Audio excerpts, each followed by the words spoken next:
तो जनवरी का स्टार्ट है 25 का। और इसमें भी हम वही रूल को फॉलो करेंगे। कुछ बेसिक चीजें हैं जो मैं यहाँ पे आपको बता दूंगा। बाकी फोकस होगा हमारा ये प्री वाले। ठीक है। जो भी न्यूज इन शॉर्ट है उसको हम पूरा का पूरा करेंगे। ठीक है, चाहे इकोनॉमी में हो, चाहे या फिर आईआर में क्वेश्चंस कम होते हैं। ठीक है, बट फिर भी आप देख सकते हैं। ठीक है, तो हम फोकस इसी पे ही स्टार्टिंग कर देते हैं। स्टार्टिंग पहले फिर से रिपीट कर दे रहा हूँ। ये लॉन्ग टॉपिक है, इस पे बात अभी नहीं करेंगे, करेंगे, लेकिन पहले हम इस पे फोकस कर लें क्योंकि हमारे पास थोड़ा सा टाइम कम है। ठीक है, इसीलिए। क्लियर है सभी को? आज लोग गायब कहाँ हैं भाई? मुझे लग रहा है आंधी तूफान में सब लोग वो तो नहीं गए। चलिए, संडे को आप लोगों का टेस्ट है और टेस्ट जो है वो शेयर करना था मुझे। वो मैं कर दूंगा। चलिए,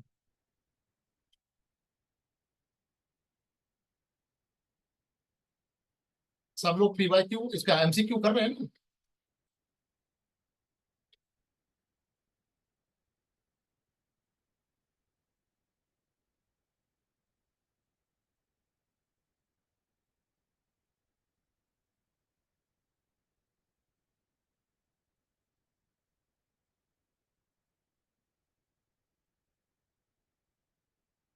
चलिए,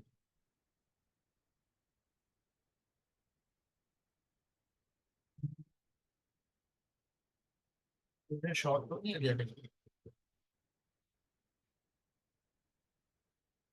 राइट, यहाँ से है हमारा न्यूज इन शॉर्ट, संक्षिप्त समझे।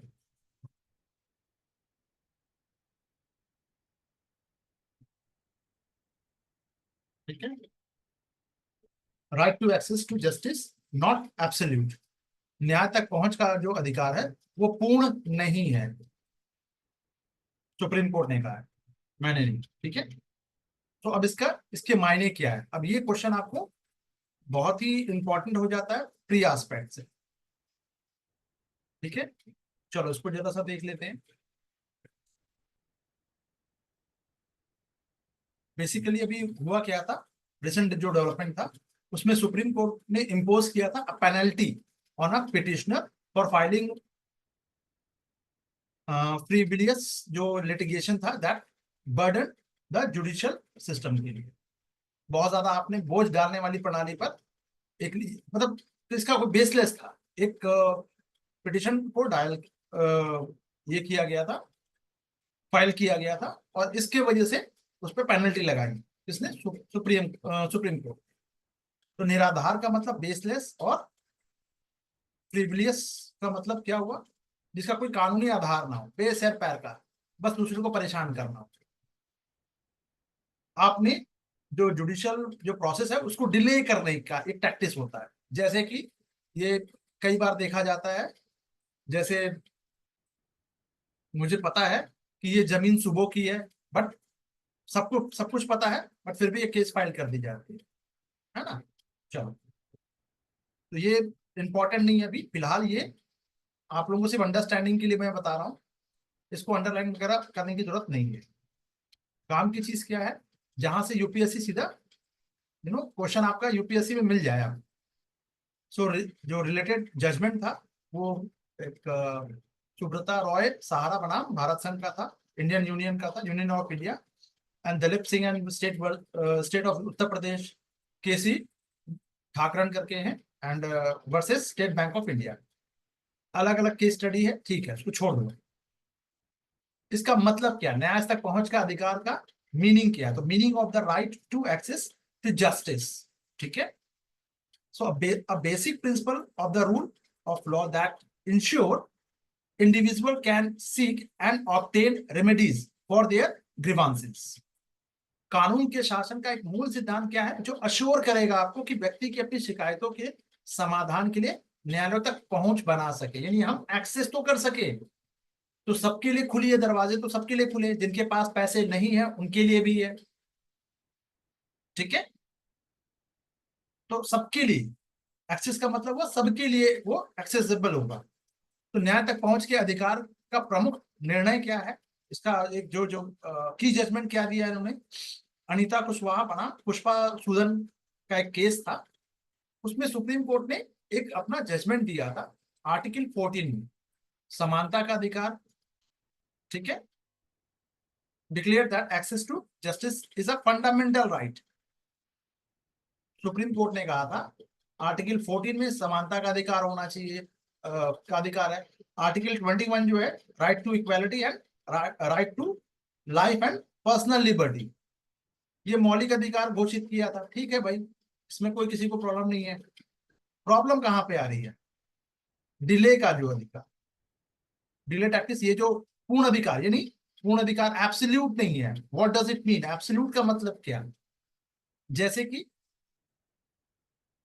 12 टू 35, 12 से 35 के बीच में जो आर्टिकल है, इसमें सिर्फ दो ही ऐसे आर्टिकल है जो एब्सोल्यूट का स्टेटस रखते हैं। एक आपका हो गया अबॉलिश वाला, आर्टिकल 17 एंड 20, 23 और 24। 23,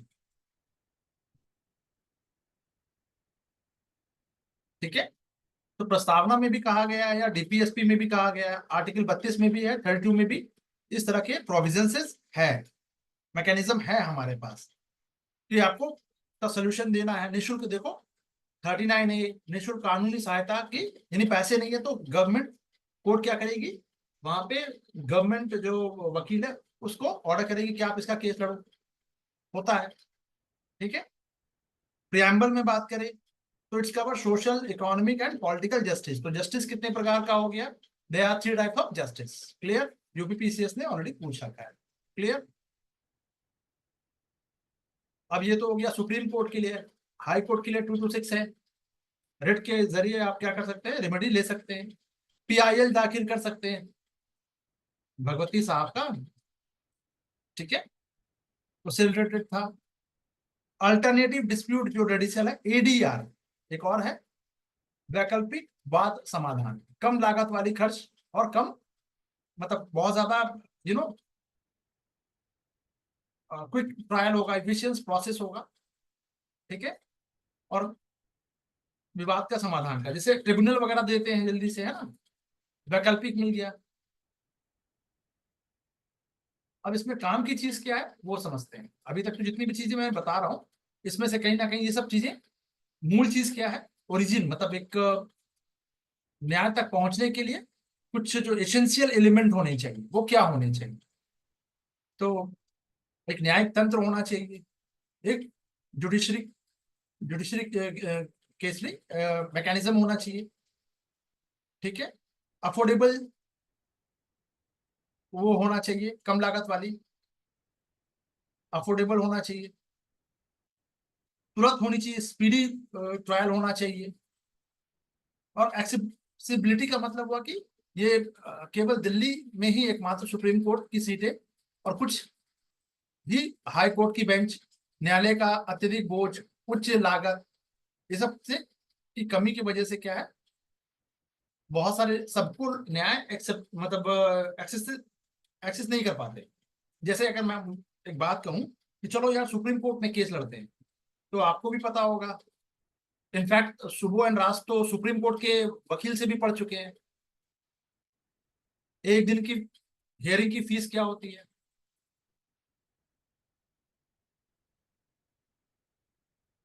एक दिन की हियरिंग की फीस वो 5 to 7 lakhs होती है, मिनिमम बता रहा हूँ, इतना तो बनता है। ठीक है, कोई यूट्यूब करके भी देख लेना, ऐसे भी मालूम चल जाएगा। चलो, सो नहीं है, और कुछ लोग ये भी हो सकता है कि अमेरिका में भी वकील हो या जज हो, वो छोड़ के आए हो यहाँ पे, ये भी हो सकता है। चलो, तो काम की चीज ये है और इम्पोर्टेंट है आपके लिए, आईएएस प्री के लिए इम्पोर्टेंट है, पीसीएस में नहीं पूछेगा। हाँ, इसमें इसके रिलेटेड आपको ये देखने को मिल जाएगा थोड़ा सा, जैसे कि आर्टिकल 226, 32, आर्टिकल 14, आर्टिकल 16, डीपीएसपी का आर्टिकल 39 ए, है ना। प्रियम्बल में how many types of justice, और या फिर इक्वालिटी हो या लिबर्टी हो, है ना। क्लियर है। चलो, नहीं, हिंदी मीडियम को ये मौका नहीं मिला सुप्रीम कोर्ट से के वकील से पढ़ने का। नहीं, मैं कोशिश करूंगा कि सुप्रीम कोर्ट के जज ही आपको पढ़ा दें। ज्यादा हो गया। अच्छा,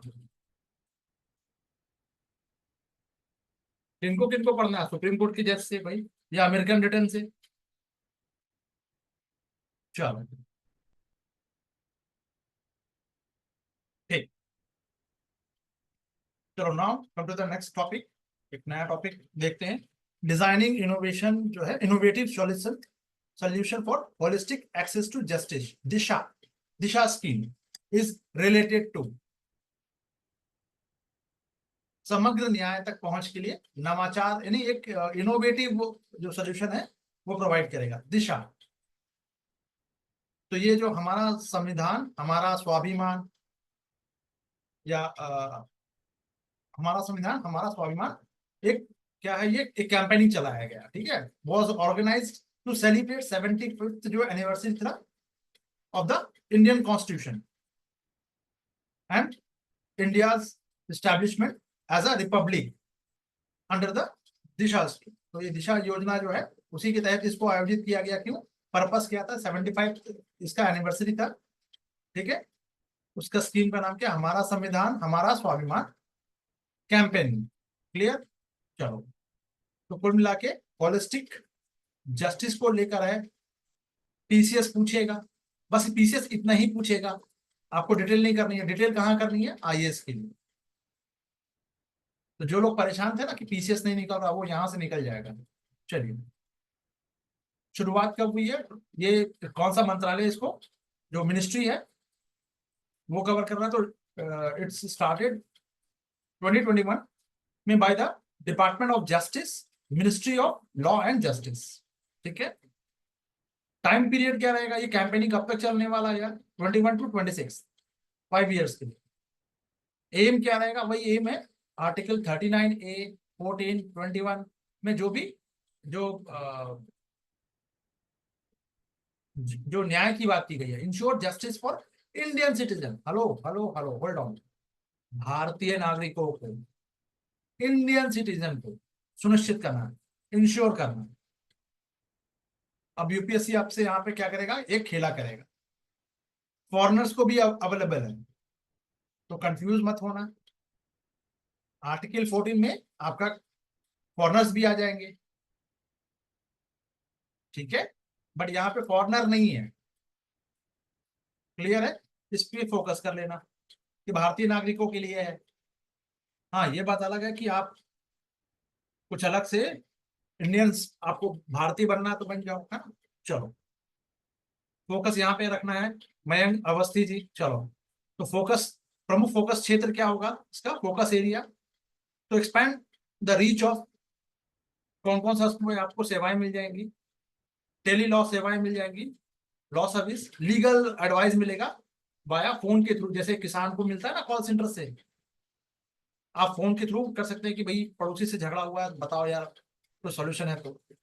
प्रो बोनो कानूनी सेवाएं, ये न्याय बंधु, यानी pro bono legal service, Nyaya Bandhu. It's a free legal assistance by voluntary lawyers. बहुत इंपॉर्टेंट, ये सब स्टेटमेंट के वाइज आपसे यूपीएससी पूछ लेगा, ठीक है। और कैसे मिल सकता है ये न्याय स्कीम के तहत? तो लीगल लिटरेसी एंड अवेयरनेस के लिए एक प्रोग्राम है, टू एजुकेट, ये educate citizen about their legal rights. तो नागरिकों को, भारतीय नागरिक, नागरिक का मतलब तो भारतीय हो गया ना, गैर नागरिक तो नहीं है ना, विदेशी नहीं है इसमें।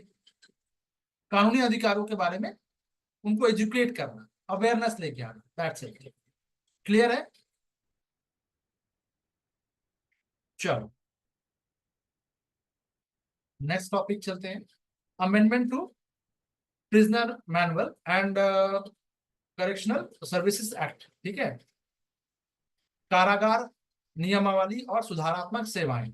यानी कि आपको जेल, ईश्वर ना करे कभी जेल का ऐसे जाने का मौका मिले, हाँ, आईपीएस बन के और थोड़ा जेल आईजी बन के आप जा सकते हैं, वो ठीक है, एक अलग चीज है। तो ये जेल का जो मैनुअल जो है, ठीक है, उसमें कुछ अमेंडमेंट किया गया, करेक्शनल लॉ सर्विस एक्ट जो है किया गया। क्यों? तो ये बेसिकली जो मैनुअल है, ये किसके अंडर में आता है? तो ये एमएचए के अंडर में आता है, ministry of home affairs, amendment the model prisoner manual. इसमें थोड़ा सा क्या किया गया है, अमेंड किया गया। अमेंड का मतलब संशोधन किया गया। Model prison and correctional services act 23 में भी संशोधन किया गया, 116 में, एंड द और किसमें किया गया है? 23 वाला इसको एड्रेस करेगा। कास्ट बेस्ड जो डिस्क्रिमिनेशन है वो नहीं होगा, यानी कि ताकि जेल में जाति आधारित जो भेदभाव है, कास्ट बेस्ड जो डिस्क्रिमिनेशन है कि भैया तुम इस जाति से हो, तुमको इस बैरक में रखेंगे, उस कोठरी में नहीं, ऐसा नहीं होगा। ठीक है, तो संशोधन इसको, what is the reason for amendment? सुकन्या संस्था बना भारत संघ में, एक आदेश का पालन हुआ है, सुप्रीम कोर्ट ने आदेश दिया था, ठीक है, with in compliance with supreme court order. Sukanya, ठीक है, सुकन्या वाला है, ये यूपीएससी नहीं पूछेगा, बट निर्देश क्या दिया, सुप्रीम कोर्ट का डायरेक्टिव क्या था?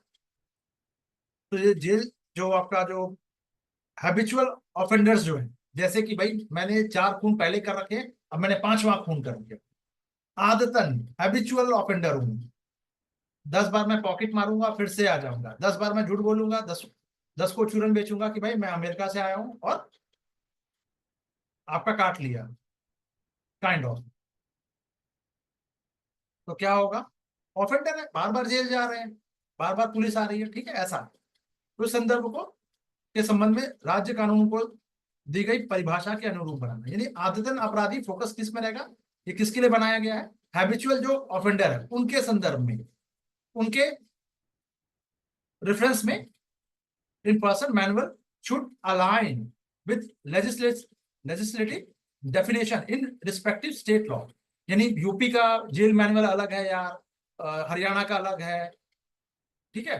तो बेसिकली सबके लिए ये ऑफेंडर जो हैबिचुअल ऑफेंडर है, सबके लिए एक ही मैनुअल होना चाहिए। तो उसका पहले डेफिनेशन बताओ, कि डेफिनेशन क्या होगा? हैबिचुअल, हमारा लॉ तो ये कहता है कि भाई एक बार जिसको सजा मिल गई फिर वो सब ठीक हो गया, बाहर निकल गया, लेकिन फिर से अगले महीना फिर से आ गया, दाल तड़का अच्छा लग गया था वहां पे, फिर से आ गया एक क्राइम करके, होता है ना। हाँ। तो उसका डेफिनेशन क्या होगा? तो वह व्यक्ति जिसे अलग अलग अपराधों के लिए 5 वर्ष के भीतर कई बार, उसको बता दिया गया, multiple times a person convicted and sentenced multiple times within 5 years for separate offenses with sentences that have not been reversed on appeal or review। यानी कि अगर उसकी सजा में अपील या पुनरीक्षण फिर से एक बार रिव्यू कर दो, ये सब में निरस्त अगर नहीं हुई है, इसका कहने का मतलब ये है कि मैं एक वो अपराधी हूँ जो 5 साल के भीतर मैं मल्टीपल टाइम्स, कभी पॉकेट मारी में, तो कभी मैं किसी का चेन स्नैचिंग में, तो कभी कोई और जॉब में, बार बार मैं जेल, मेरा ससुराल आना जाना है, काइंड ऑफ। लेकिन इसमें क्या ऐड नहीं होगा? मेरी जो जो सेंटेंस मुझे कोर्ट ने जो सुनाया है वो अपील में या रिव्यू में नहीं हो, निरस्त नहीं हो गया। अगर वो कंसिडर कर रहे हैं या उनके पास है, तब तो मुझे हैबिचुअल ऑफेंडर नहीं माना जाएगा। अगर मैंने अपील लगा रखी है तो ये भी ध्यान रखना। और अगर निरस्त हो गई है तो बिल्कुल मैं ऑफेंडर हूं, हैबिचुअल ऑफेंडर हूं। क्लियर? तो इसमें अमेंडमेंट क्या हुआ? अमेंडमेंट हुआ strict prohibition on discrimination, classification और segregation of prisoner based on caste. तो जाति के आधार पर कैदियों के साथ भेदभाव या उनका क्लासिफिकेशन है या उसको अलग करके रखो, या ये सब नहीं होना है, जाति के आधार पे नहीं हो सकता, not the base, caste based नहीं होना चाहिए। जेलों में जाति के आधार पे कार आवंटित करने पर भी, यानी टॉयलेट कोई पर्टिकुलर XYZ कम्युनिटी ही साफ करेगी, या उसके जो उससे बिलोंग करने वाले लोग ही, ऐसे जो इंडिविजुअल्स होंगे वही इसको क्लीन करेंगे, ऐसा नहीं हो सकता। क्लियर? जैसे एक उसमें भी दिखाया गया था, एक कौन सा मुन्ना भैया, या उसमें क्या था, मिर्जापुर सेकंड में, यार ये पंडित जी हैं आप, तो आप टॉयलेट कैसे साफ कर सकते हो? कोई कहीं कोई कानून की किताब में ये नहीं है कि किस जाति के लोग, ये पर्टिकुलर जाति के, एक कास्ट के लोग ही ये काम करेंगे, वो कोई भी कर सकता है। क्लियर? क्लियर है? चलो, अगर ये अप्लाई हो रहा था पहले, तो आर्टिकल 14, 15 एंड 17 जो है, उसका क्या हो रहा है, वायलेशन हो रहा है। Clear?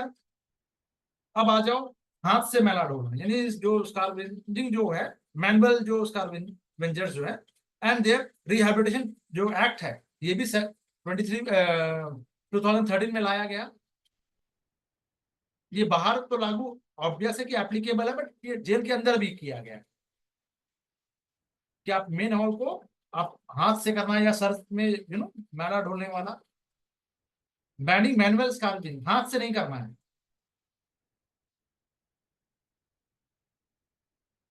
Hazardous cleaning inside prisoner premises, तो हाथ से मैला ढोने और खतरनाक साफ सफाई पर रोक लगा। ये अधिनियम किस पे रोक लगाती है? हाथ से अगर मैं गया मैन हॉल में साफ करने, कोई भी हो, मेरी जाति XYZ हो, एक तो हाथ से किसी को नहीं करना है, पहली चीज। दूसरा चीज, पूरा प्रॉपर मास्क और पूरी सेफ्टी के साथ ही मुझे उतरना है मेन हॉल में। अमूमन कोई भी पॉलिटिकल पार्टी इसके लिए जवाब, मतलब दिल्ली में आप देखोगे महीने में आज भी डेथ होती है,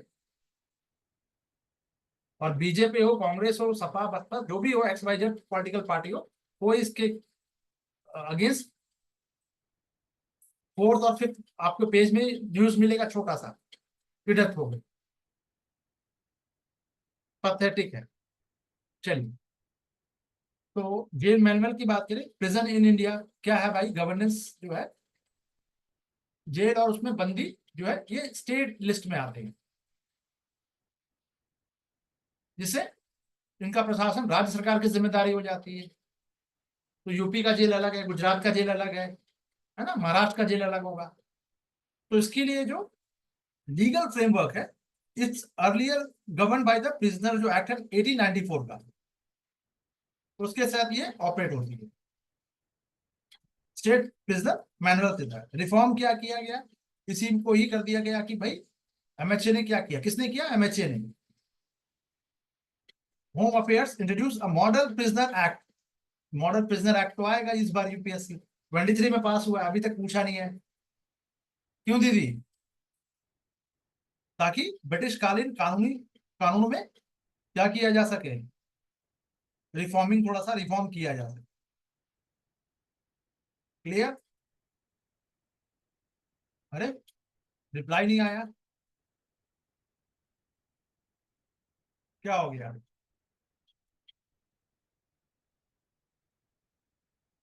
चलो, क्लियर।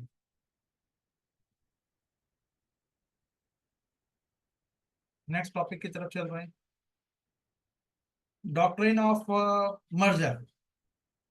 ठीक है, एक तो मर्जर की बात कर रहे हैं, दोनों दो चीजों, आपस में दो चीजों को मिलाने की बात हो रही है। क्या क्या ये मिलाना, क्या पर्पस है भाई, कुछ समझ में नहीं आ रहा, चलो देखते हैं क्या है। सुप्रीम कोर्ट ने एक जो मर्जर, डॉक्ट्राइन ऑफ मर्जर का एक प्रिंसिपल जो है, उस पर थोड़ा सा क्या दिया है, हाईलाइट किया उसको। ये होना चाहिए किस रिगार्डिंग, एक मामला आया था, ठीक है, उस मामले में उन्होंने कहा ये सिद्धांत क्या है, यानी ये प्रिंसिपल क्या, बेसिकली ये इंपॉर्टेंट है। ठीक है, एक ही विषय पर, एक ही विषय पर एक ही समय में एक से अधिक आदेश या निर्णय प्रभावी नहीं हो सकते। जैसे कि this doctrine state that there can not be more than one degree और operative order on the same subject matter at the same time. मुझे 10 तो फाइन भी भरना होगा, वो तो ठीक है, फाइन वो एक अलग चीज है। एक ही समय में मुझे फांसी भी मिलेगी और मुझे 10 साल की सजा भी मिलेगी, ऐसा कुछ नहीं। ठीक है, तो ये प्रिंसिपल बेसिकली क्या है, जब कोई उच्च न्यायालय किसी निर्णय को क्या कर दे, रद्द कर दे, या उसमें कुछ अमेंडमेंट कर दे, या उसकी या उसे पुष्ट कर दिया, तो उच्च न्यायालय का जो आदेश ही अंतिम बाध्यकारी और प्रभावी आदेश बन जाता है। ऐसे में निचली अदालत जो सबऑर्डिनेट कोर्ट्स है के निर्णय उच्च अदालत में के निर्णय में ऑब्वियसली मर्ज हो जाएगा। यानी वंस अ सुपीरियर कोर्ट का मतलब कि ये high court, supreme court and आपका सेशन कोर्ट मान लो, चलो ठीक है।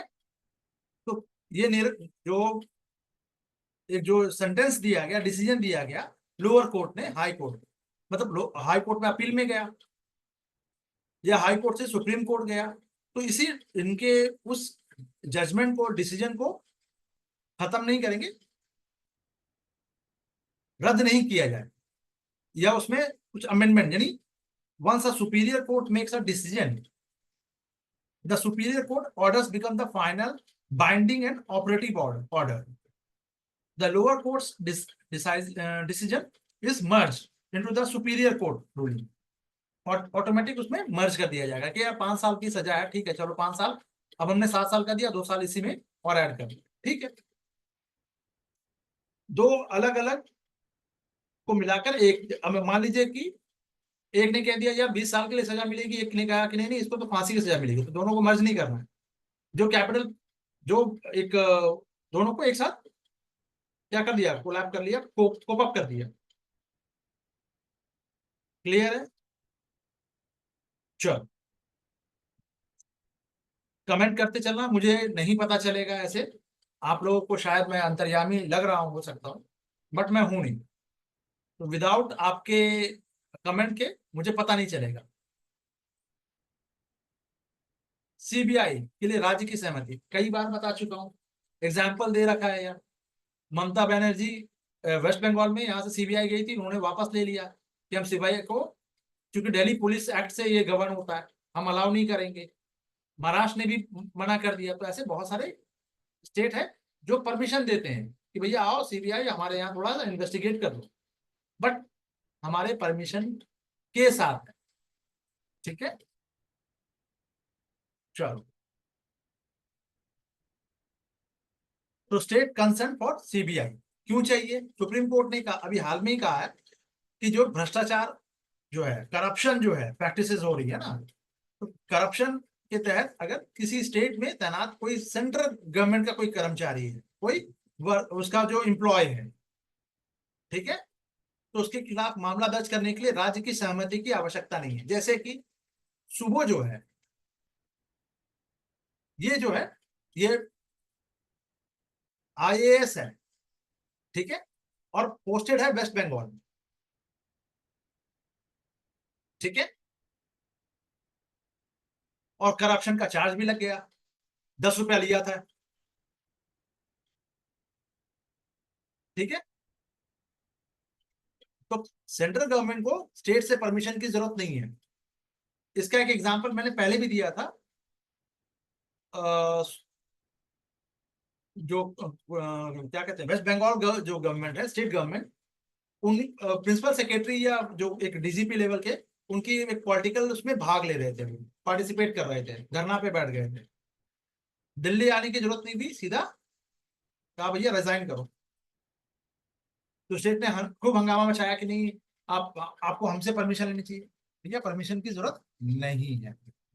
जैसे कि इसी तरह से एक और चीज है, वक्फ एक्ट जो है, अब तो एक्ट बन गया, स्टेट गवर्नमेंट कह रही है कि भैया हम अपने यहाँ पे इम्प्लीमेंट नहीं करेंगे, या सीएनआरसी को इम्प्लीमेंट नहीं करेंगे, it's a it's a central law, तो सेंट्रल लॉ जहां पे वो प्रिवेल करेगा। तो ये बच्चों को चूरन बांटने के लिए है, यानी ब्लफ करने के लिए, बेवकूफ बनाने के लिए कि भैया हम लागू नहीं, आपके जुरिडिक्शन में आता ही नहीं है बॉस। Getting my point? चलो, अब सुबह को बुरा लग गया यार, 10 रुपीज का भ्रष्टाचार, करप्शन, सब 10,000 करोड़ बोलते हैं कम से कम, ऐसा कुछ। हाँ, बेइज्जती करवा दी सर ने, ऐसा कुछ।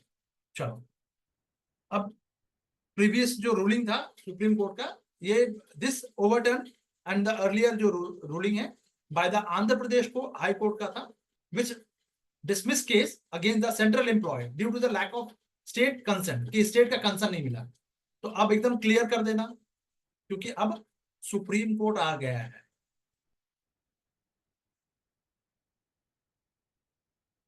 बहुत दुख। ओ, ओ गॉड, 10 रुपीज के लिए कौन करता है भाई करप्शन, ऐसा कुछ। हाँ, चलो ठीक है, क्लियर है। तो इसको अब ये जरूरत नहीं है, अब आपको ये पता होना चाहिए, एक स्टेटमेंट आएगा कि क्या उसके लिए परमिशन की, कंसर्न की जरूरत है, जवाब है नहीं। अब सीबीआई की बात करें तो सीबीआई जो है, ये दिल्ली पुलिस जो है आपका, इनका सेक्शन 6 है, special Delhi special police establishment act है 1946 का, उसके तहत सीबीआई को क्या दिया गया है, राज्य में अपराध की जांच के लिए राज्य की सहमति लेनी होती है। तो भैया वो राज्य में अगर किसी, मान लो कि वो सेंट्रल गवर्नमेंट का एम्प्लॉय नहीं है, वो स्टेट गवर्नमेंट का, तब तो, और मामला 2 या 3 राज्यों में, 3 स्टेट में फैल गया है, ठीक है, ऐसा कोई क्राइम हुआ है, तब तो सीबीआई को कंसर्न की जरूरत पड़ेगी। लेकिन अगर सेंट्रल गवर्नमेंट का एम्प्लॉय है, तो उसके खिलाफ आपको मामला चलाने के लिए स्टेट का कंसर्न नहीं चाहिए। क्लियर मयंक जी, मोहित कुमार। चलो, तो कंसर्न का टाइप क्या है, जनरल कंसर्न होता है और एक केस स्पेसिफिक कंसर्न, ठीक है। तो व्यापक अनुमति को जो सीबीआई को बिना अलग मंजूरी के नियमित यानी रेगुलर बेसिस पे बोर्ड परमिशन जो है, allowing CBI to investigate routine case without separate approval.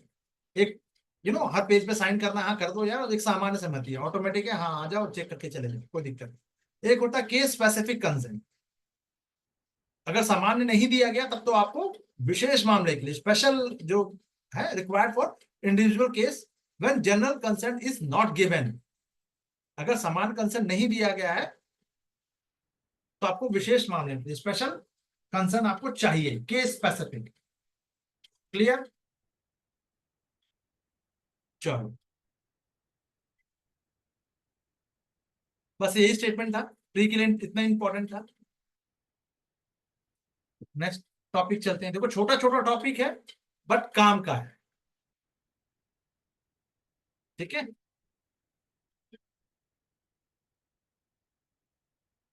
Panchayat को से सदन जो है 2.0, वेरी गुड। क्या है भाई, पंचायत से पार्लियामेंट,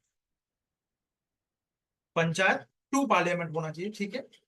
2.0 ये क्या है भाई, लोकसभा अध्यक्ष द्वारा पंचायत से सदन तक इसका एक उद्घाटन किया गया है, इसको इनॉग्रेट किया गया,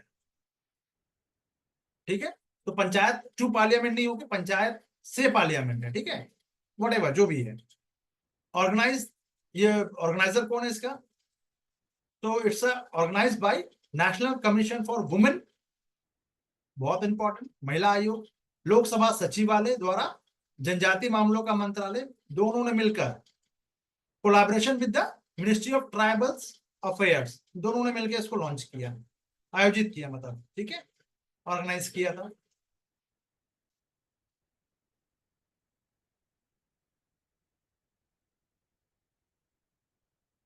ठीक है, पर्पस क्या है भाई, तो पर्पस था to empower elected women representatives from scheduled tribes in Panchayati Raj institution by improving their knowledge of, किसके साथ नॉलेज होना चाहिए, तो आपको कॉन्स्टिट्यूशनल जो प्रोविजंस है, पार्लियामेंट्री प्रोसीड्योर्स है, गवर्नेंस है, and this aim at fostering effective leadership among them. आपके उस महिला के अंदर, उस वुमेन के अंदर एक इफेक्टिव लीडरशिप को फोस्टर करना है, क्वालिटी को थोड़ा सा बाहर लेके आना। तो कुल मिला के जो पंचायती राज जो इंस्टीट्यूशन है, ग्राम सभा हो, पंचायत समितिज है ना, उन सब में जो एसटी ट्राइबल्स, ध्यान रखना एससी नहीं है, एसटी है यहाँ पे, उनको एम्पावर करने के लिए स्टेटमेंट आ गया भाई, एसटी भी इसमें शामिल है। पॉसिबल है, स्टेटमेंट क्या हो गया, स्टेटमेंट गोज टू रॉन्ग, गलत हो जाएगा, वुड बी रॉन्ग। राज मुशाहिद जी, आपका भी नाम लेना है क्या?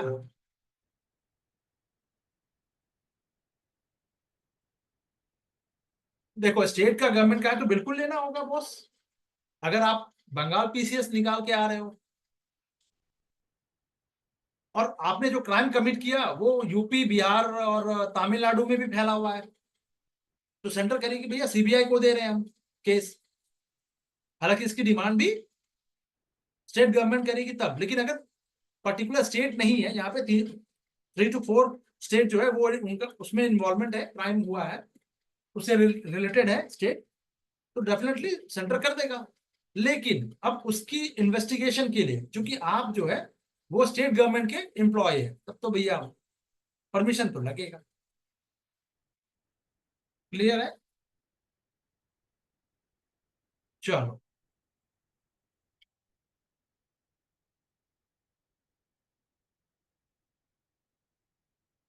नेक्स्ट टॉपिक चलते हैं। तो ये याद कर लेना, इंपॉर्टेंट है। चलो, विकसित पंचायत कर्मयोगी पहल, ठीक है, विकसित पंचायत कर्मयोगी इनिशिएटिव, कौन सा मंत्रालय चला रहा है भाई इसको? Ministry of personnel public grievances and pensions. विकसित पंचायत कर्मयोगी इनिशिएटिव कौन सा मंत्रालय चला रहा है? Ministry of personnel public grievances and pensions, ठीक है।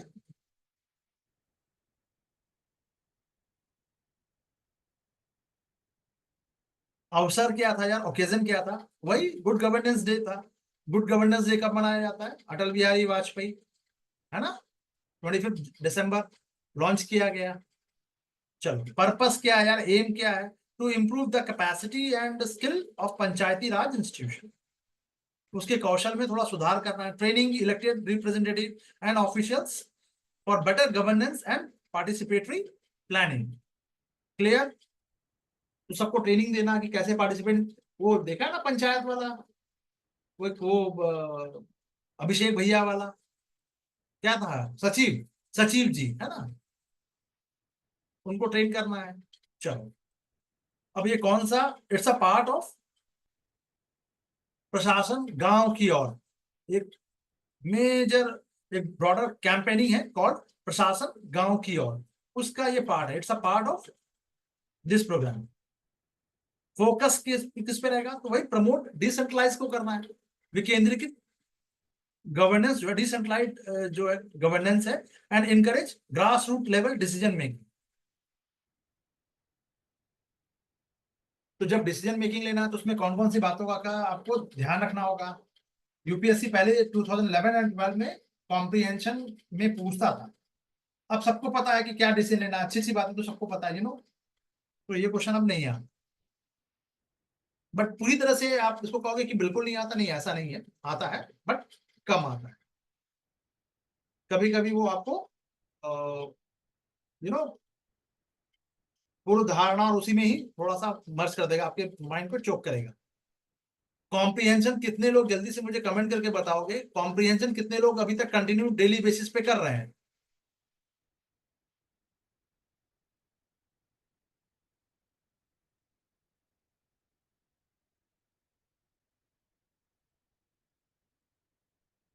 चलो ठीक है गुलाब शालवी जी, आप, मैं देख लूंगा जो मैंने आज भेजा है ज्योग्राफी वाला, उसमें जरा सा एक बार चेक कर लेना, अपने से मैच कर लेना, हो सकता है कोई चेंजेस हो ज्योग्राफी वाले में। ठीक है, चलो। वेतन आयोग, सारी फसाद की जड़, अरे रे रे, पे कमीशन, 8वां वेतन, 7वां वेतन के बाद अब 8वां वेतन आ गया। चीजें महंगी होंगी, रेंट थोड़ा ज्यादा हाई हो जाएगा, क्यों? क्योंकि सेंट्रल गवर्नमेंट ने किया तो स्टेट गवर्नमेंट ऑटोमेटिक कर देगा, जिससे कि जो दिल्ली के जो हाउस होल्ड जिनके पास है घर, वो महंगा उनको करने का एक मौका मिल गया।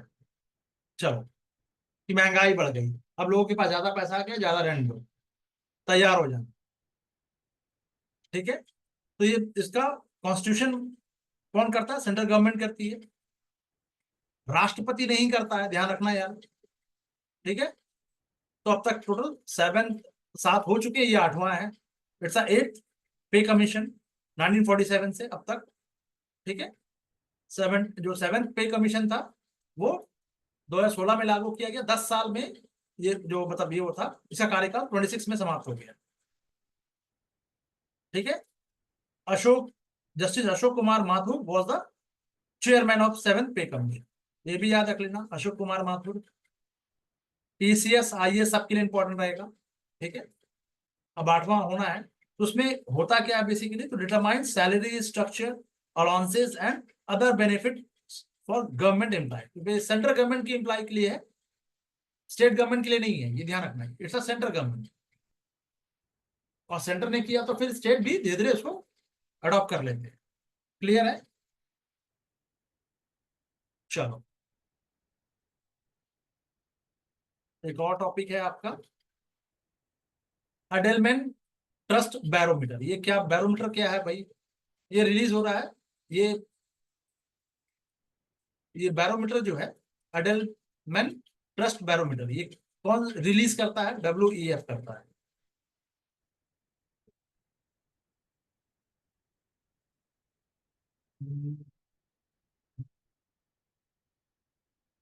ये ट्रस्ट ही इसको है, वो रिलीज करता है, एक वैश्विक संचार फर्म द्वारा जारी किया जाता है। ठीक है, कवरेज एरिया की बात करें तो 28 कंट्रीज जो है इसमें, ये वहां पे conduct in 28 countries to study trust level across government, media, business and NGOs। 4 चीजों पे फोकस करता है कि लोगों का कितना ट्रस्ट है मीडिया में,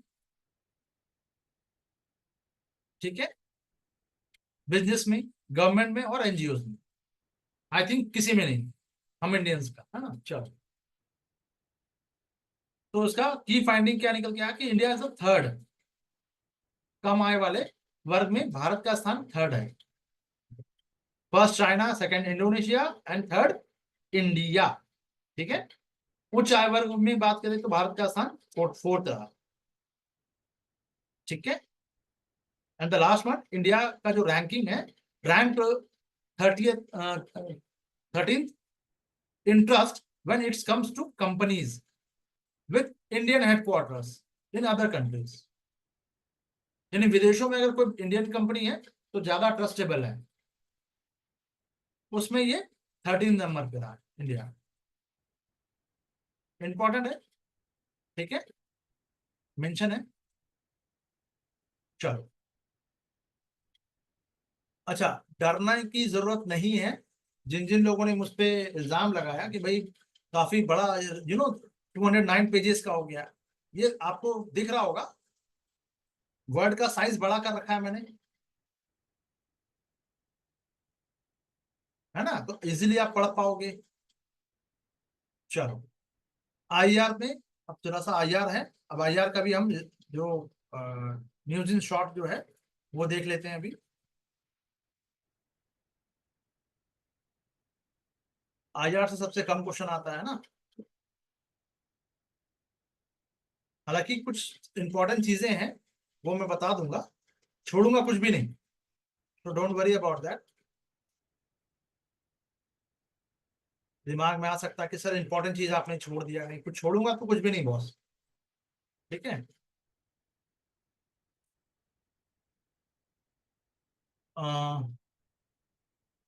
लंबा टॉपिक है।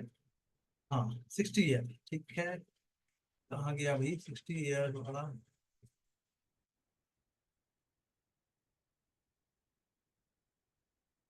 एक सेकंड, एक सेकंड, एक सेकंड, एक सेकंड, अरे यार पेज नंबर कहाँ गया?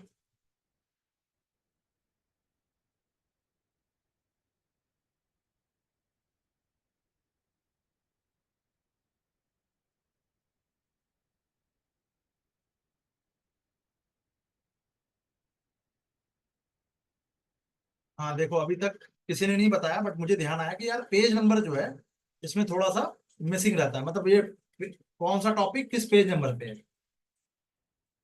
है ना। चलो, मैनुअली करना पड़ेगा, अब उतना टाइम होता नहीं है मेरे पास।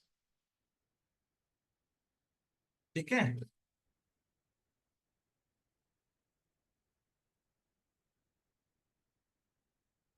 यार काफी लंबा है। आ जा रहा है। चलो।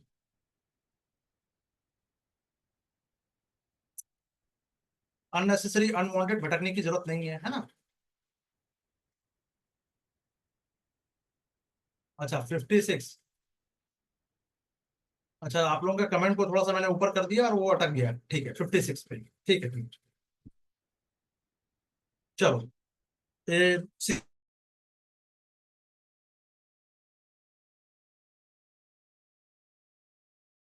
ठीक है। भारत ने चांगी नौसैनिक अड्डा।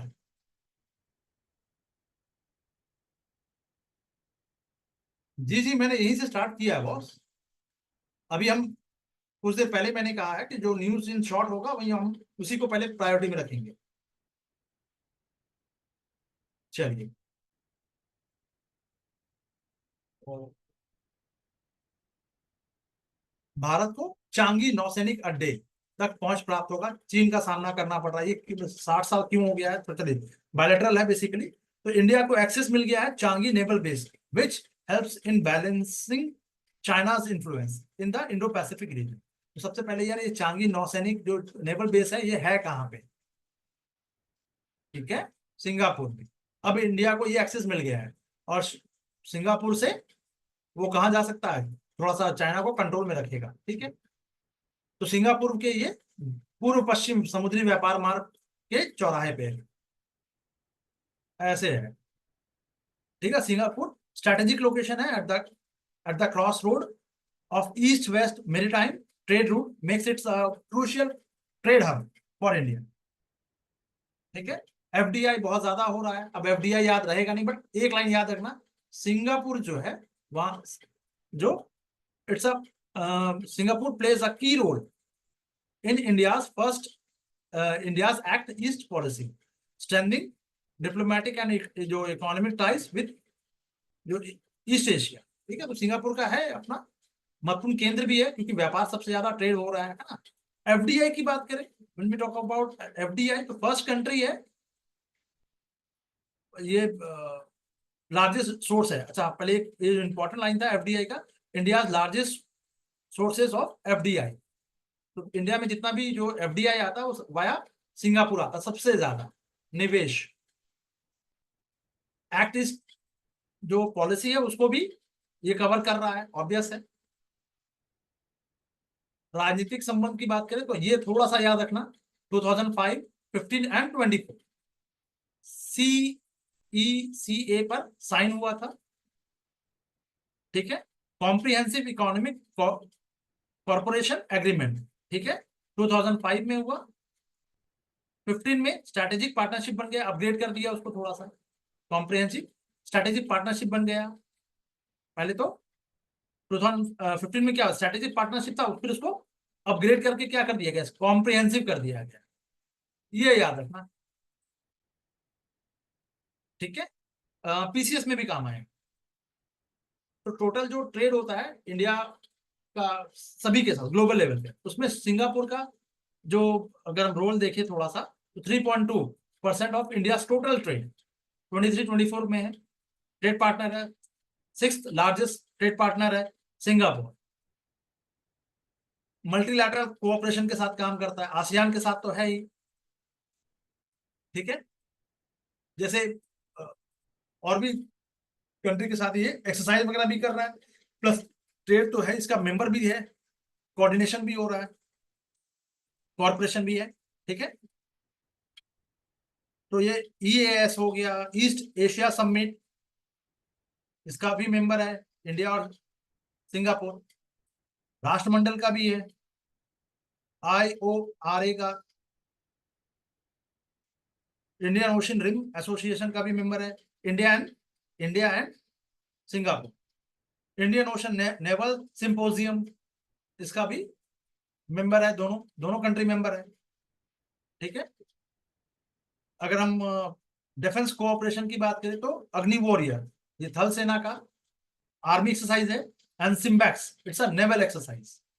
पीसीएस में भी कर लेना, आईएएस के लिए भी कर लेना यार। हटाओ, छोटा सा है ना।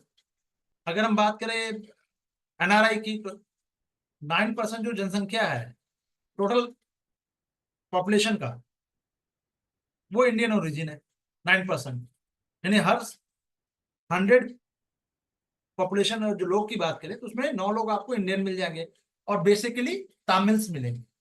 ठीक है। इसलिए 9% वहां पे तमिल बोली जा रही है, तो तमिल सिंगापुर की 4 जो ऑफिशियल लैंग्वेज में से एक है। क्लियर हुआ? चलो,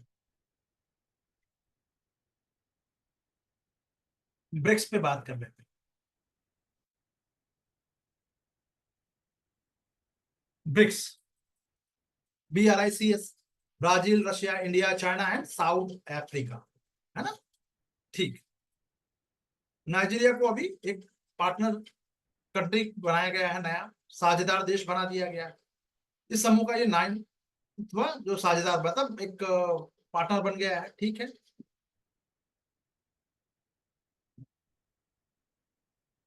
कहाँ गया ब्रिक्स? हाँ, अदर ब्रिक्स पार्टनर कंट्रीज कौन कौन है देख लो यार, ब्रिक्स में और कौन कौन। ये तो 5 कंट्रीज तो हो ही गए। नाइजीरिया के अलावा Belarus, Bolivia, Cuba, Kazakhstan, Malaysia, Thailand, Uganda, Uzbekistan भी ब्रिक्स के साझेदार है, पार्टनर हैं। ठीक है, ब्रिक्स के पार्टनर है। तो पार्टनर कितने हो गए? टोटल 9 हो गए। मेंबर कितने हैं? तो अभी तो फिलहाल ये 5 हुए। ठीक है। कुल सदस्य की बात करें तो अब टोटल हो गए 10। वही पार्टनर और वो दो मेंबर दोनों एक ही हो गए, सॉरी, 10 हो गए। ठीक है। अब ये आपके लिए थोड़ा सा कष्ट वाली बात है। जब तक मैं तैयारी कर रहा था, पीसीएस की बात करूं तो यूपीएससी जब मैंने लास्ट अटेम्प्ट दिया था, तो साउथ अफ्रीका उसका मेंबर हो चुका था। 2010 में ही हुआ था, तो ये मुझे याद है। ठीक है, याद रखना। इसका फॉर्मेशन 2009 में हुआ था। ये 4 ब्राजील, रशिया, इंडिया और चाइना थे। 2010 में अफ्रीका को ले आया गया। ठीक है। तो 24 में कौन कौन से कितने सदस्य जोड़ दिए गए मेंबर? 1 2 3 4 5, 5 कंट्री और ऐड हो गए, 10 हो गए टोटल। क्लियर? चलो, इसमें अगर हम बात करें फॉर्मेशन एंड एक्सपेंशन, ठीक है, या फिर इसका इसका जो 3 पिलर्स है कोऑपरेशन के, तो पॉलिटिकल एंड सिक्योरिटी जो cooperation, economic and financial cooperation, cultural and people to people exchange, तीनों के लिए है। ठीक है। 40% काम की चीज क्या है? ग्लोबल इफेक्ट में अगर बात करें, इतना पावरफुल क्यों है ये? क्योंकि 40% ऑफ द वर्ल्ड जो पॉपुलेशन है ये होल्ड करता है।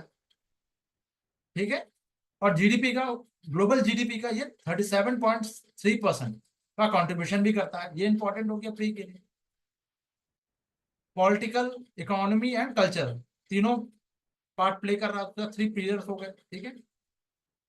अब बात करें, इंडिया ने कितने times, how many times India's role in BRICS, क्या समिट जो हुआ है वो होस्ट किया इंडिया ने? 12 में, 2016 एंड 21, 3 टाइम्स तो हो चुका है। 3 बार हो चुका अब तक। क्लियर? अब पीसीएस में देख लेना कि अगली, अब ये जो 25 में कहाँ होने वाला है वो देख लेना। वो पीसीएस के लिए इंपॉर्टेंट है। क्लियर? चलो, गुलाबशाह अलवी जी, वर्ड ठीक है? वर्ड का size, I am talking about word size. आप लोगों की कॉपी में जो बुकलेट आप लोगों ने प्रिंट आउट लिया है, उसकी बात कर रहा हूँ, उसमें वर्ड का साइज ठीक है? हाँ, तो पेज ऑब्वियस है कि इंक्रीज कर गया है ना। क्लियर है? चलिए, एक नया अनदर टॉपिक, जन्मसिद्ध नागरिकता, अमेरिका और भारत, बहुत बहुत बहुत इंपॉर्टेंट। क्यों? अभी लास्ट ईयर ही प्रेसिडेंट को के लिए पूछा था एक क्वेश्चन, और फिर पूछ लिया उसमें कि वो जन्म से भारत का नागरिक होना चाहिए, बाय बर्थ, ऐसा कुछ है क्या, या सिर्फ भारत का नागरिक होना चाहिए? ठीक है। तो बर्थ राइट जो सिटीजनशिप है कि जन्म लिया बस हो गए।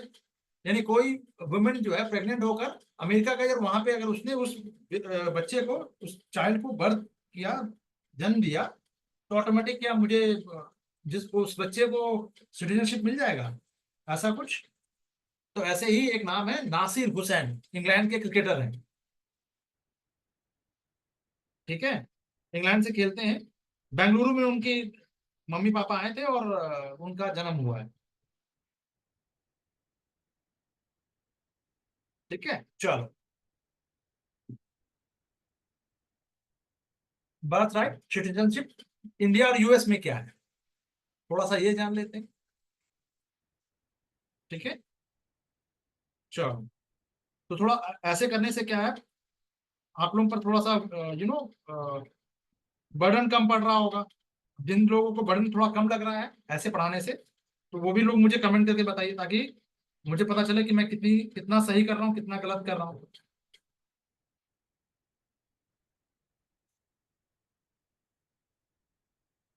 सिर्फ फ्री पे फोकस करना है तो कितना आपको और करना है, क्योंकि अब एग्जामिनेशन का टाइम जितना धीरे धीरे पास आएगा, आपके नंबर ऑफ बुक्स या नंबर ऑफ सब्जेक्ट्स की संख्या जो है, नंबर्स, वो बढ़ते चले जाएंगे। It's going to be increase.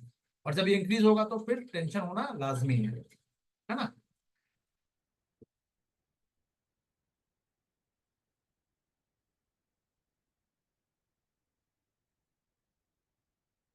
चलो, 1955 का हमारा जो इंडियन एक्ट है, नागरिकता अधिनियम, जो 1955 एक्ट से गवर्न होता है। ठीक है, इम्पैक्ट क्या है इसका, कि बर्थ राइट 26 जनवरी, कट ऑफ डेट क्या है, 26 जनवरी 1950, आफ्टर।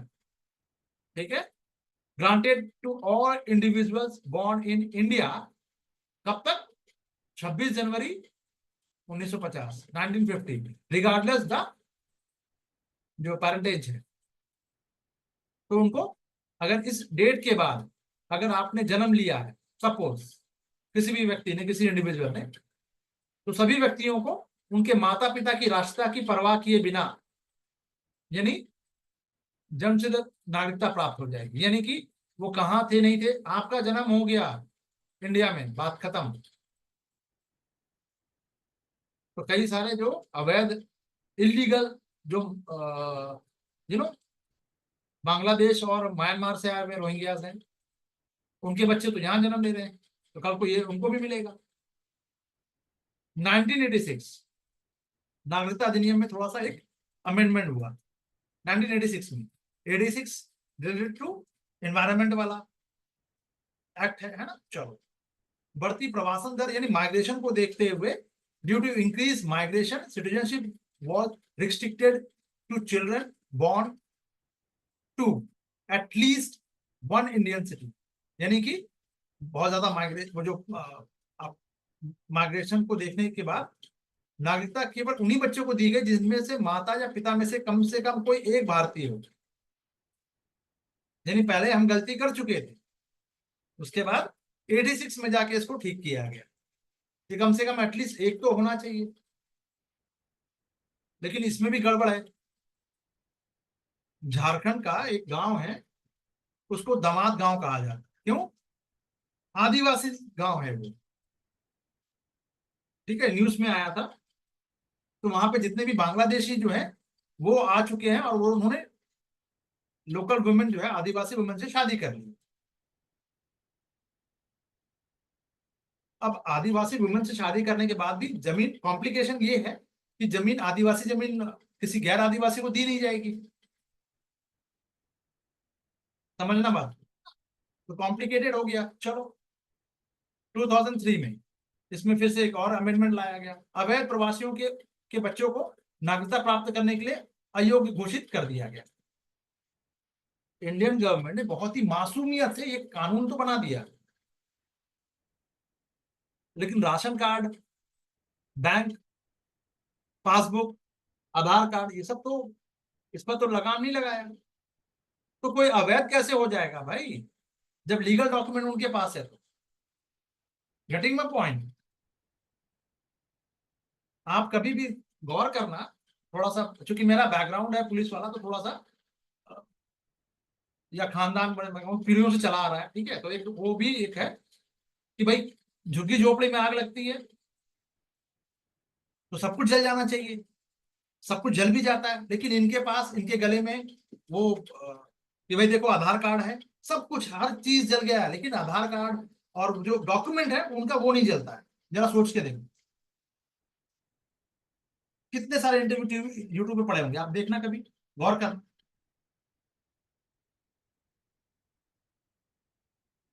भाई। 50,000 का टीवी चल गया, एसी खत्म हो गया, सब कुछ जल जाए मंजूर है, ये नहीं हिलना चाहिए।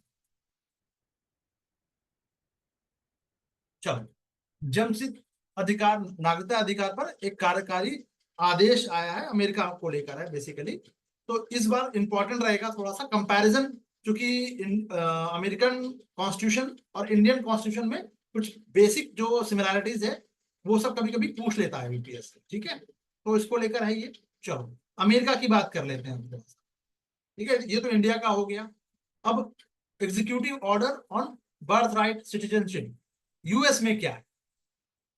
तो अमेरिका अभी हाल में ही, अभी डोनाल्ड ट्रम्प फिर से बन गए, है ना, गोलू मोलू। अमेरिकी राष्ट्रपति ने जन्मसिद्ध अधिकार सिद्ध नागरिकता को समाप्त करने के लिए एक आदेश पर साइन कर दिया कि भैया अब जन्म लेगा तो कोई ऐसे नहीं, कोई भी मुंह उठा के आके बर्थ यहाँ पे दे देता है और वो अमेरिकन सिटीजन कहला जाता है, ये नहीं होना चाहिए। अब इसको क्या किया गया, इस इफेक्ट को आयोग को घोषित कर दिया कि भैया एक संघीय न्यायाधीश ने इसे अस्थायी रूप से रोक दिया था, अभी रुक जाओ यार, थोड़ा थामा, टेम्पोररी ब्लॉक किया गया बाय अ फेडरल जज। देखो, हर उनके स्टेट जो है 51 स्टेट्स हैं अमेरिका में, सबके अपने अपने हाई कोर्ट समझ लो, लेकिन फेडरल का मतलब सुप्रीम, है ना? केंद्रीय कानून वाला। उनका डेफिनेशन क्या है? उनका डेफिनेशन 1868 का है कि अमेरिका में जन्म लेने वाले सभी व्यक्तियों को उनके माता पिता की आवर्जन स्थिति की परवाह किए बिना ऑटोमेटिक रूप से नागरिकता दी जाती है, ये दे दिया गया। तो बहुत सारे मैक्सिकन जो है, जो लैटिन अमेरिकन कंट्री के जो लोग थे वो माइग्रेट थे तो वहां चले गए, ठीक है। ऐतिहासिक संदर्भ क्या है? यूनाइटेड स्टेट बना वो किम आर्क, एक वो आया था, ठीक है, एक केस आया था, ठीक है। इसमें supreme court, the supreme court upheld birthright citizenship ruling that the children of non citizen parents are eligible। इसमें कहा कि भैया अगर माता पिता अगर नागरिकता नहीं भी है तो बच्चों को नागरिकता के पात्र के रूप में स्वीकार किया गया।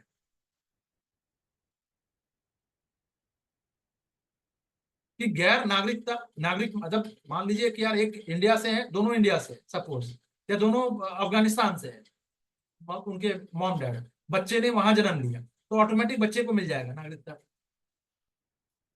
तो ये सब कवायद क्यों की जा रही है भारत में, इसका इफेक्ट क्या होगा?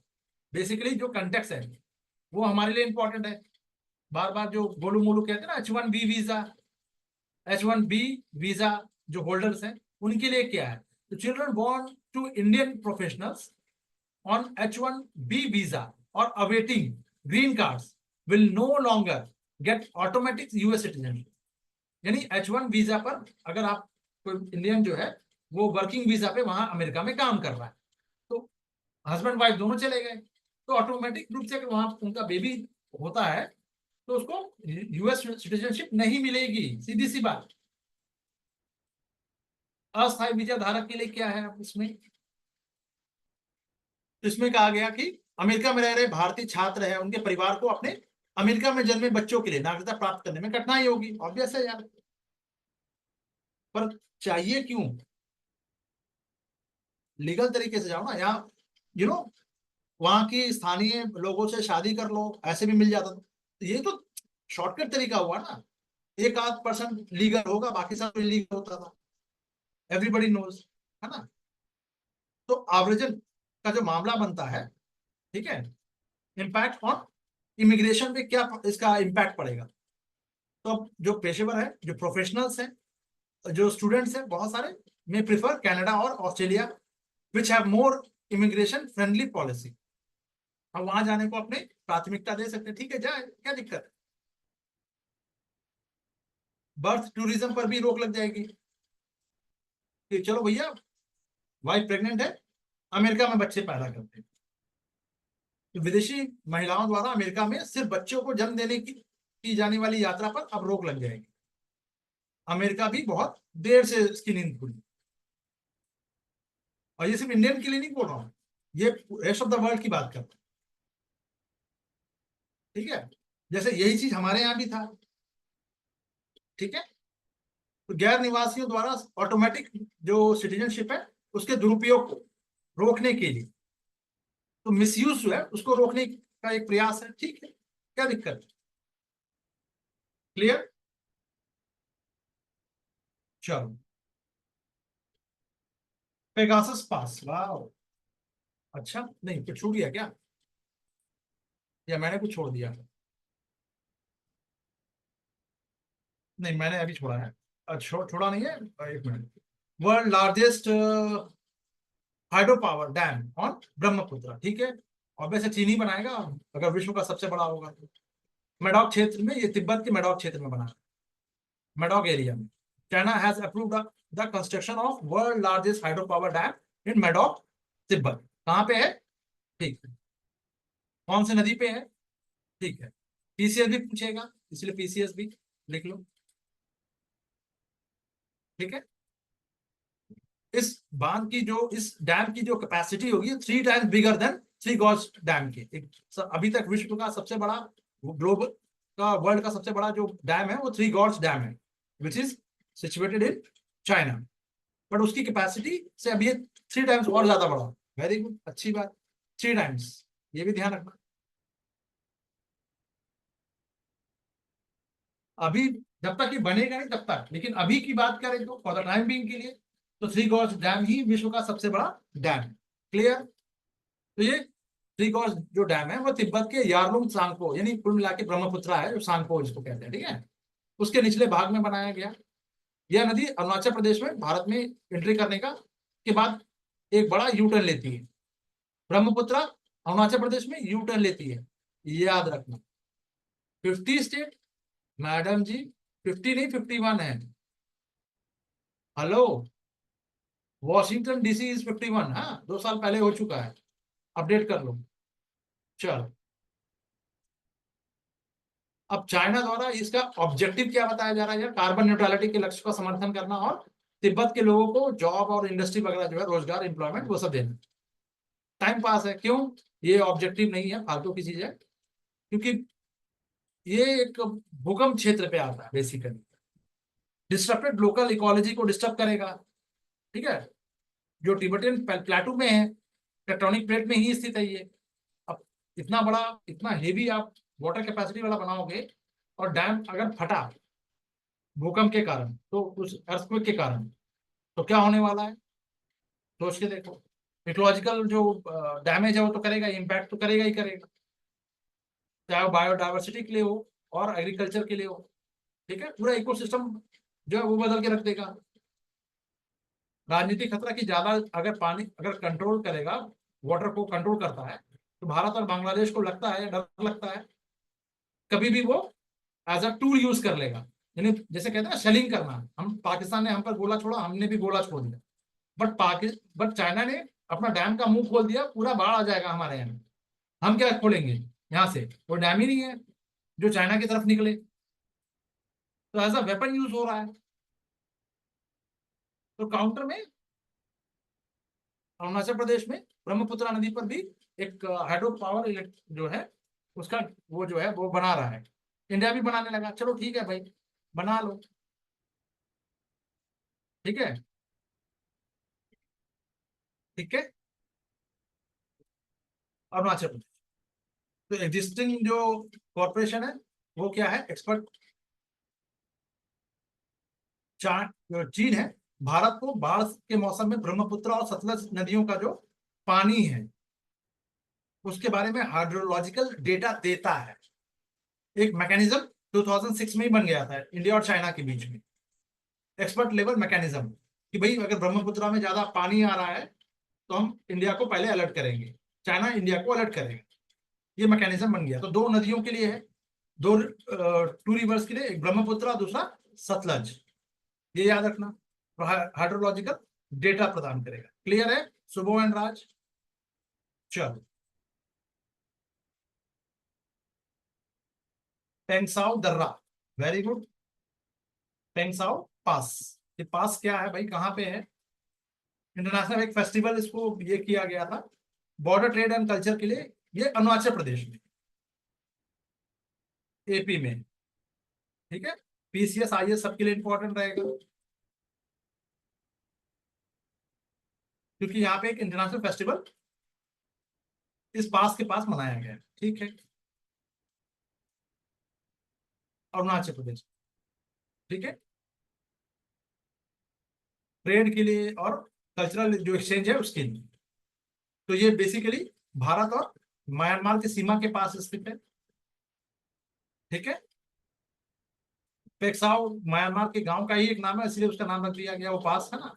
13वीं सेंचुरी में माना जाता था कि अहोम जो किंगडम है उसने अटैक किया था शान ट्राइब पर, तो इसी रूट का यूज किया था। हिस्टोरिकल हो गया। अहोम, अहोम फिर से इंपॉर्टेंट हो गया आपके यूपीएससी के लिए। उनका जो आर्मी का नाम क्या था, जो army commander? Borphukan, launching Borphukan, याद आया? हमारे पीएम ने ये नाम लिया था। हाँ, ठीक है चलो। तो कनेक्टिविटी की बात करें, अरे रे रे, इसको तो मैंने ठीक किया था यार, फिर से कैसे आ गया है? चलो, कनेक्टिविटी की बात करें थोड़ा सा। संयोजन, संयोजन होना चाहिए हिंदी में, संयोजन। मिसबा जी ने बताया था मुझे और मैंने इसको ठीक किया था, बट वो पेज शायद, वो फाइल जो है वो डिलीट हो गई और ये वाला रह गया गलत वाला। अब तो आप लोगों को भी आदत हो जानी चाहिए इस तरह की गलतियों के लिए, है ना। चलो, सर है, गलती करेंगे ही करेंगे, ऐसा कुछ। चलो, Stilwell road, Ledo road, Nampong से होकर ये दर्रा जाती है म्यांमार में। कहाँ से कहाँ जाती है, ये भी थोड़ा सा याद रखना यार। कनेक्टिविटी कहाँ दे रही है, लेडो रोड या लाडो रोड कर लो। ठीक है, चलो, स्टिलवेल रोड, फिलाडेल्फी कॉरिडोर। ठीक है, कॉरिडोर है, चलो उसको भी देख लेते हैं। ये इसराइल और हमास के बीच में ये यहाँ पे ये एक सीज फायर हुआ है agreement, includes a provision for Israel with withdrawal from the Philadelphi corridor. यहाँ से हटने का प्रावधान शामिल है। ये कॉरिडोर से अब इसराइल अपनी आर्मी को बैक करेगा, विड्रॉ करेगा, सीज फायर लगा दिया। ठीक है, इसलिए बहुत नाम इसका आपको देखने को मिल जाएगा, सुनने को इंपॉर्टेंट है।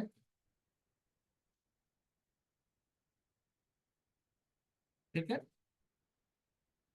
तो ये 1979 में इसराइल और मिस्र की शांति समझौते के तहत इसको स्टैब्लिश किया गया था, ये कॉरिडोर को। ठीक है, गाजा मिस्र की सीमा के साथ साथ एक पतला सा एक नैरो से एक वो है, स्ट्रिप है 14 किलोमीटर की और 100 मीटर चौड़ा।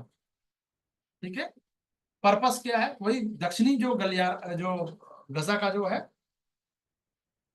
ठीक है, जो southern this the corridor serves as a critical border zone between southern Gaza and Egypt Sinai peninsula.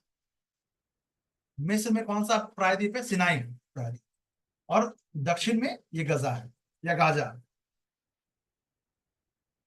ठीक है, तो दोनों ही कंट्री ने क्या किया था, इसराइल ने विड्रॉ किया था 2005 में।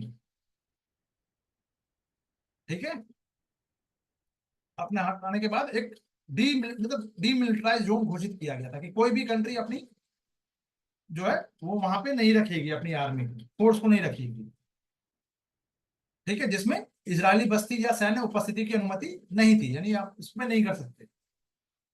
इसराइल क्या करता है, अच्छी कंट्री है, जब इस पे कोई अटैक करता है, पहले ध्यान से सुनना, जब इस पे कोई अटैक करता है, पूरा ट्रैक रिकॉर्ड उठा के देखना, जब जब कोई भी कंट्री ने इस पे अटैक किया है उसके घर पे कब्जा कर लेता है। ये मैं कह रहा हूं कि भैया, जिस पे कब्जा करना है वो इजराइल की जमीन नहीं है, और इजराइल भी कहता है मेरी जमीन नहीं है, बट मुआवजा, आपने हम पे अटैक किया, उसका नुकसान की भरपाई कौन करेगा? तो चलो, 2 कमरे तुम मुझे दोगे अपना, सिंपल सी बात। कंपनसेशन है। चलो, तो बिना, जो चुभेगा नहीं तब तक ना, जो कहते हैं ना पेनल्टी नहीं लगेगी तब तक लोगों में, जब तक कोई अटैक नहीं करेगा उस पर। करेगा तो फिर से 2 रूम 2 बेडरूम फ्लैट कब्जे में आ जाएगा, है ना। चलो, ध्यान से सुन समझ लो।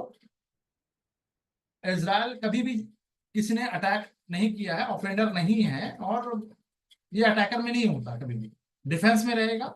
जहां कोई किसी ने अटैक किया वहां उसकी जमीन थोड़ा सा मार के भैंस भैंस बांध के आ जाएगा कि अब ये जमीन हमारी हुई। ये करता है ये। चलिए, और ऐसी कुछ हरकत हमारे साथ पाकिस्तान ने कर रखी है हमारे साथ। चलो, देखते हैं कब तक आता है। गल्फ ऑफ मैक्सिको नहीं, गल्फ ऑफ मैक्सिको कब तक आता नहीं, पीओके कब तक आता। और पीओके से पहले वो जो अक्साई चीन है वो कब तक आता है। चाइना के साथ हमारा बॉर्डर सेटल कब होगा, इंपॉर्टेंट ये है। चलो, 1 मिनट के लिए पोक को भी मैं छोड़ देता हूँ, पहले चाइना को देखते हैं। ठीक है, चाइना इंपॉर्टेंट है, पाकिस्तान तो आधे घंटे का काम है। चलो, मैक्सिको की खाड़ी, क्योंकि लड़ने की जरूरत ही नहीं है यार, उनकी हालत ऐसी खराब है, वो खुद ही देने जाएंगे, देखो पेट में रखकर ले जाओ भाई।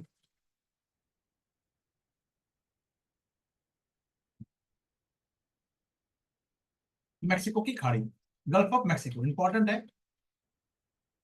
अब इनका नाम बदल के कर दिया है गल्फ ऑफ अमेरिका करने का प्रस्ताव रखा है।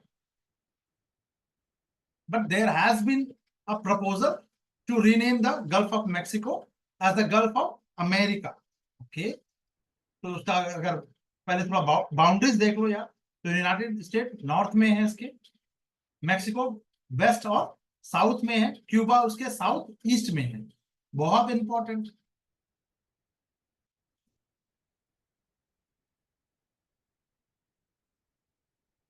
अगर कनेक्टिविटी की बात करें, संयोजकता, यही वर्ड था जो इंग्लिश में वहां पे गलत लिखा था। संयोजकता, अटलांटिक महासागर से ये स्टेट ऑफ फ्लोरिडा के माध्यम से क्या है, अटैच्ड है। ठीक है, तो connected to the Atlantic ocean via the state of Florida and the Caribbean sea through Yucatan channel के माध्यम से ये जुड़ी हुई। कर लो यार, पूछ लेगा। मेजर जो ड्रेनेज रिवर है वो कौन कौन सा, मिसिसिपी, रियो ग्रांडे, ये सब जो रिवर है, और भी है सब ट्रिब्यूटरीज हैं, वो सब इसको contribute to its water system. Several others भी है। ठीक है, कंट्रोल किसका है, मिसिसिपी, अच्छा कंट्रोल किसका है, gulf of Mexico is shared by the US, Mexico and Cuba, तीनों साझा करते हैं कंट्रोल भी और ओनरशिप भी। इकोनॉमिक सिग्निफिकेंस क्या है, लार्ज कॉन्टिनेंटल शेल्फ है, क्यों जाना जाता है, विस्तृत महाद्वीपीय शेल के लिए जाना जाता है, ऑयल एंड जो नेचुरल गैस है उसका रिजर्व है यहाँ पे, एक काफी कुछ रिच फिशरीज जो है मछली के लिए जाना जाएगा। खतरा में क्यों है भैया, वनरेबिलिटी क्यों है, सुरक्षा खतरे में, तो गर्म जल और वायुमंडल, यानी जो हुरिकेन्स वगैरह जो आता है, ट्विस्टर है, यानी वहां का चक्रवात, उसको हुरिकेन्स और ट्विस्टर वगैरह कहते हैं, उसके चपेट में ये एरिया पूरा आता है। अब एक और दिमाग में थोड़ा सा, मैं बस मुझे आया है अभी, रिकॉल हो रहा है तो मैं आपको बता दे रहा हूँ, पहले से सुन लो, एक नोट कर लो अलग से। मिसबा, मिसबा बोल रहा हूँ, क्या नाम है, हाँ ठीक है, मिसबा जी भी कर ले, गुलाबशाल भी जी, मुझे मैसेज कर देना। वहीं पे ज्यादा ये ट्विस्टर और बवंडर क्यों आता है, तो पहला आज ही मैंने बताया है, कहीं भी चक्रवात या इस तरह का हुरिकेन वगैरह जो नाम से आ रहा है, हुरिकेन्स को किससे हम मेजर करते हैं, साफिर सिम्पसन से मेजर करते हैं ना।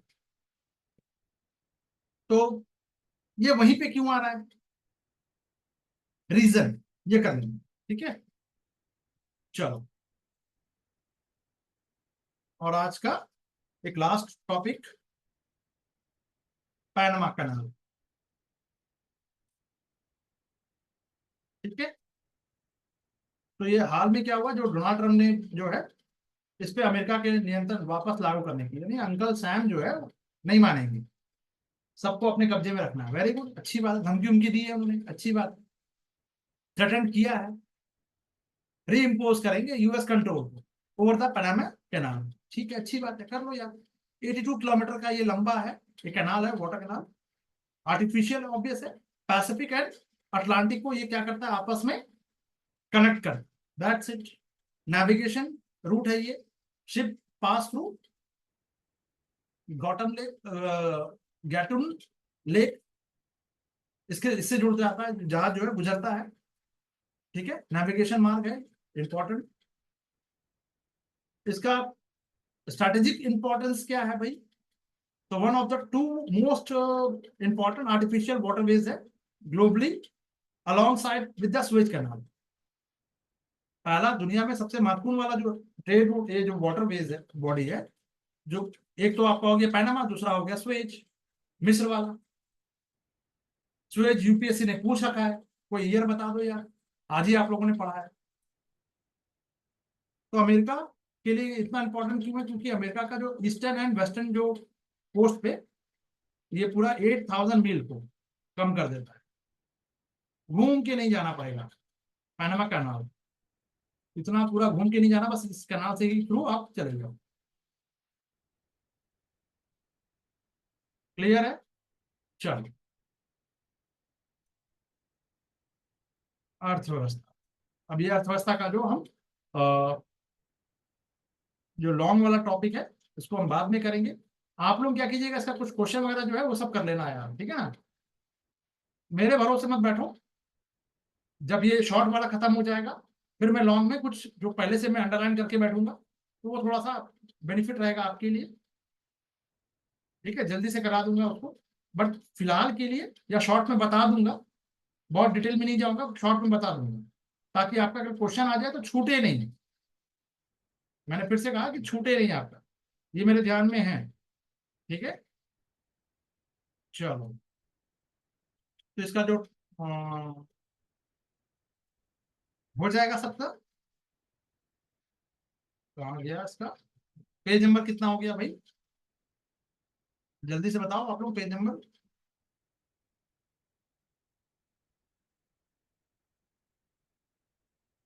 कहाँ से स्टार्ट करना है फिर? यस सर कह रहे हो?